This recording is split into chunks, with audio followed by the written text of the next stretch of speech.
আসসালামু আলাইকুম।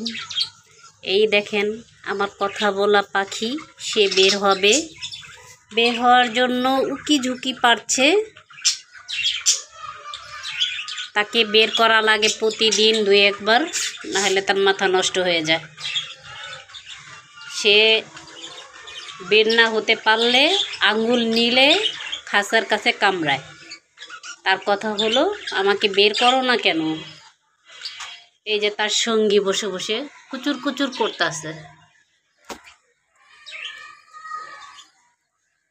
সে মুখ দেখাবে না, তাই সে উল্টা দিকে ফিরে বসে নিছে।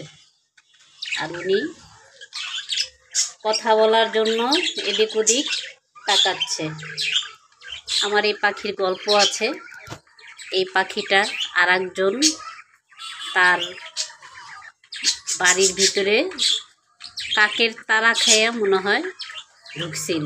দেখেন বের হওয়ার জন্য কেমন করতেছে। তো সেই ভাবি পাখিটা একা নিয়ে কী করবে, জানে যেহেতু আমি তো পাখি পালি, তো আমার কাছে নিয়ে আসছে। এখন আনার পরে দেখি উনি বলতেছিল যে 2 দিন ধরে খাওয়া দাওয়া নাই, পাখিটা খায় না। তো আমি খাঁচার সাথে দেওয়ার সাথে সাথে খাওয়া শুরু করছে, এবং কি মনে হচ্ছে তার অনেক পরিচিত জায়গা। সাধারণত পাখি একখান থেকে আর একখানে গেলে ভয় পায়, কিন্তু কেউ ভয় পায় নাই। ও সাথে সাথে খাওয়া শুরু করে দিছে।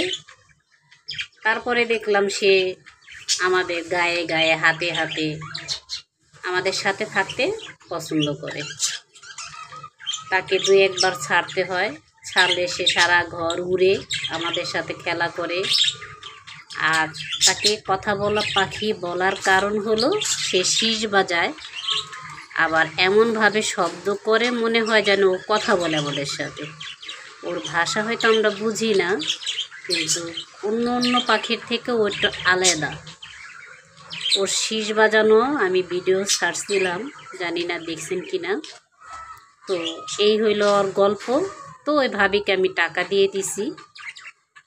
উনি চাইছিল না নিতে, তারপর আমি টাকা দিয়ে দিছি যেন ভবিষ্যতে ওনার মনে আবার কষ্ট না হয়ে যায় যে পাখিটা দিয়ে দিলাম। দেখেন কি করছে সে বের হওয়ার জন্য। এই হইল তার গল্প। এখন সে আমাদের মাথায় উঠা নাচে, এবং কি শীষ বাজায়, আবার রাগও করে। দেখেন আঙুল নিলে এখন কামড়াবে, কারণ তাকে বের করা হচ্ছে না। রাগ করছে, এখন সে রাগ করছে, রাগ করে দেখতেছে কেমনে। দেখেন তো আমার এই পাখির গল্পটাই দেখছেন কিভাবে কামড় দেয়। এই দেখেন ওর রাগ হয়েছে এখন।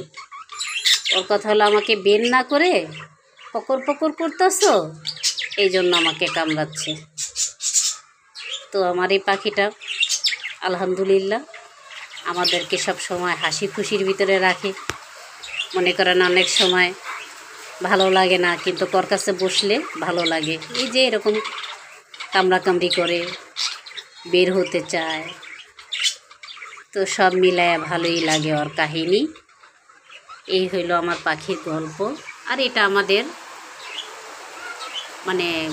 আমাদের পাখির থেকেই এই ছানাটা আসছে। আর এখন সে প্রাপ্তবয়স্ক, কিন্তু ওকে আমরা বুঝতে পারতাছি না ও ছেলে না মেয়ে।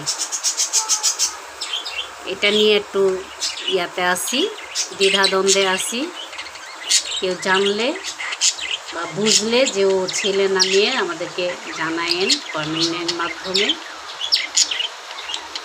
তো আজকে এই পর্যন্তই।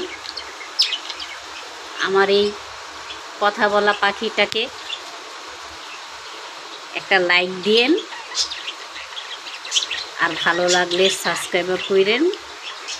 তো আজকে এখানেই বিদায় নিই। আল্লাহ হাফিজ। দেখেন সে কি পরিমাণে রাগ হয়েছে, বের করি না দেখে।